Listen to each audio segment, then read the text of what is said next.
കോൺഗ്രസിന്റെ വനിതാ മുഖം കൊല്ലത്തു നിന്നുള്ള ജനപ്രതിനിധി ഒടുവിൽ മന്ത്രിയായിരിക്കുകയാണ്. UDF സർക്കാരിന്റെ കരുത്തുറ്റ മന്ത്രിയായി മാറുമെന്ന് തന്നെ നമ്മൾ പ്രതീക്ഷിക്കുകയാണ്. ആ പ്രതീക്ഷയോടുകൂടി തന്നെയാണെന്ന്. സ്വാഗതം മിനിസ്റ്ററെ. എങ്ങനെ എല്ലാവരും പ്രതീക്ഷിച്ചതാ എന്തായാലും ബിന്ദുകൃഷ്ണ വനിതാ മന്ത്രി എന്ന രീതിയിലും അല്ലാതെയും വനിതാ പരിഗണന എന്നതിനപ്പുറത്തേക്ക് ബിന്ദുകൃഷ്ണ മന്ത്രിസഭയിൽ ഉണ്ടാകുമെന്ന് എല്ലാവരും പ്രതീക്ഷിച്ചാണ്. അവസാനം അങ്ങനെ തോന്നി ഒരു തടസ്സങ്ങളൊന്നുമില്ലാതെ ക്യാബിനറ്റിൽ ആ പേര് ഉയർന്നു കേട്ടു. ഈ മന്ത്രിസഭ മന്ത്രിയായി വരുന്നത് ആദ്യമായി മന്ത്രിയാകുന്നു. വലിയ പ്രതീക്ഷകളൊക്കെയാണ് ജനങ്ങൾക്ക് വോട്ടർമാർക്കുള്ളത്. നമ്മളെ തെരഞ്ഞെടുത്തയച്ച കേരളത്തിലെ ജനങ്ങളുടെ പ്രതീക്ഷയ്ക്ക് തുയരുക, വിനയാന്വിതരായി ജനവിധി അംഗീകരിച്ചുകൊണ്ട് ഈ നാടിനു വേണ്ടി പ്രവർത്തിക്കുക എന്നുള്ളതാണ് ഞങ്ങളുടെയൊക്കെ മുന്നിലുള്ള ഇപ്പോഴത്തെ ദൗത്യം. തീർച്ചയായും ശുഭപ്രതീക്ഷയാണ് ആ കാര്യത്തിലുള്ളത്. ഒരു ഏത് വകുപ്പാണ് ഇപ്പോൾ അങ്ങേക്ക് കിട്ടുക എന്നറിയില്ല, എങ്കിലും നമ്മൾ സ്വാഭാവികം പ്രതീക്ഷിക്കാണ് വനിതാ ശിക്ഷേമമൊക്കെ ഒരു വനിതാ മന്ത്രി എന്ന നിലയിൽ അങ്ങേക്ക് അതാകും അങ്ങേ തേടിയെത്തുക. അപ്പോൾ ആ ഒരു മേഖലയിൽ നമുക്ക് ഏറ്റവും കൂടുതൽ ഈ വനിതാ ശിക്ഷേമം എന്ന് പറയുമ്പോൾ ഏറ്റവും അധികം പഴി കേൾക്കുന്ന അല്ലെങ്കിൽ പരാതിയും പരിഭവങ്ങൾക്ക് ഇടയാകുന്ന ഒരു വകുപ്പായിരിക്കുമല്ലോ. ജനങ്ങളോട് ചേർന്ന് നിന്ന് അവരുടെ ആവശ്യങ്ങൾ സമൂഹത്തിൻ്റെ നന്മലാക്കാക്കി പ്രവർത്തിച്ചാൽ അങ്ങനെ വിവാദങ്ങൾ ഉണ്ടാകേണ്ട കാര്യമില്ല. ആത്യന്തികമായ ലക്ഷ്യം, ഒരു സ്റ്റേറ്റ് എന്ന് പറയുന്നതിന് ആത്യന്തികമായ ഉത്തരവാദിത്വവും ലക്ഷ്യവും എന്നത് വെൽഫെയർ സ്റ്റേറ്റാണ്. ജനങ്ങൾക്ക് വെൽഫെയർ ലെജിസ്ലേഷൻസ് ഉണ്ടാക്കി ജനങ്ങളെ സഹായിക്കുക, വിശേഷിച്ച് പാർശ്വവൽക്കരിക്കപ്പെട്ടവരെയും അരികുവൽക്കരിക്കപ്പെട്ടവരെയും സാമൂഹിക മുഖ്യധാരയിലേക്ക് കൊണ്ടുവരിക. സ്ത്രീകളുടെ കാര്യത്തിലാണ് കഴിഞ്ഞ സർക്കാർ, നമുക്കറിയാം, ഓരോ സ്ത്രീകൾക്കെതിരെയുള്ള അതിക്രമം വരുമ്പോൾ ചിലപ്പോൾ മുഖ്യമന്ത്രി നേരിട്ടും അല്ലാതെയും വന്ന് പറയുന്നൊരു വാചകമുണ്ട്, സർക്കാർ ഒപ്പമുണ്ട്.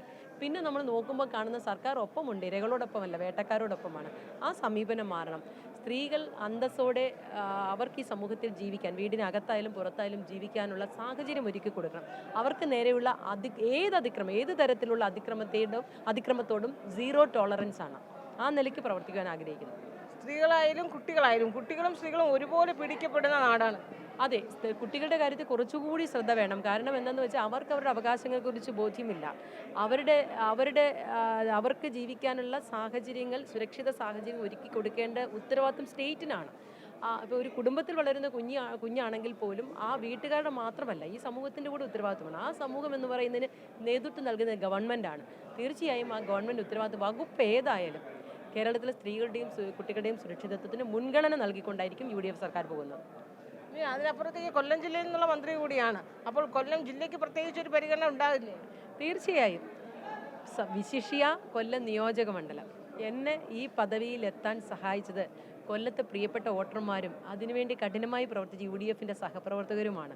കൊല്ലം നിയമസഭാ മണ്ഡലം ഒരു ജനപ്രതിനിധിയുടെ സാന്നിധ്യം ഇല്ലാതായിട്ട് ശരിക്കും പറഞ്ഞാൽ വല്ലപ്പോഴും വന്നു പോകുന്ന ജനപ്രതിനിധി മാത്രമാണ് ഉണ്ടായിരുന്നത്. അവിടെ അവർക്ക് പ്രാപ്യമായ ഒരു ജനപ്രതിനിധിയായി മാറുക. ഒപ്പം കൊല്ലം ജില്ല പ്രകൃതി ഒരുപാട് അനുഗ്രഹം നൽകിയിട്ടുള്ള നാടാണ്. അതിനുമപ്പുറത്തെ ഒരു ഹെറിറ്റേജ് ഡിസ്ട്രിക്റ്റാണ്. ഒരു ഏറ്റവും പ്രൗഢഗംഭീരമായ പാരമ്പര്യം ഉണ്ടായിരുന്ന നാടാണ്. സാംസ്കാരിക ഔന്നത്യമുള്ളൊരു നാടാണ്. ആ നാടിനെ നമ്മുടെ പുതിയ കുട്ടികളുടെ പ്രതീക്ഷയ്ക്കൊത്ത് നല്ല നിലയിലേക്ക് മുന്നോട്ട് കൊണ്ടുപോകാൻ മറ്റ് 2 മന്ത്രിമാരോടും ഒപ്പം അവിടുത്തെ എല്ലാ ജനപ്രതിനിധികളോടും ഒപ്പം ചേർന്ന് നിന്നുകൊണ്ട് പ്രവർത്തിക്കും. Thank you so much. എന്തായാലും നമ്മുടെ എല്ലാവരും പ്രതീക്ഷിച്ചതുപോലെ ബിന്ദുകൃഷ്ണ, അത് ആദ്യം മുതലേ ഉണ്ടായിരുന്ന പേര് തന്നെയാണ് ബിന്ദുകൃഷ്ണ. വനിതാ ശിക്ഷേമ വകുപ്പായിരിക്കും ബിന്ദുകൃഷ്ണയ്ക്ക്, വകുപ്പ് തന്നെയാകുമെന്ന് ഏറെക്കുറെ ഉറപ്പായി കഴിഞ്ഞിരിക്കുകയാണ്.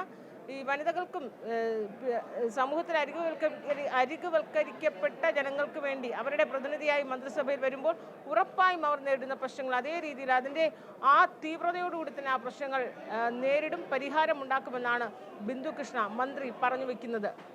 ക്യാമറാമാൻ സുനിലിനൊപ്പം മൻഫ്രീദ് ഡിസൂസ.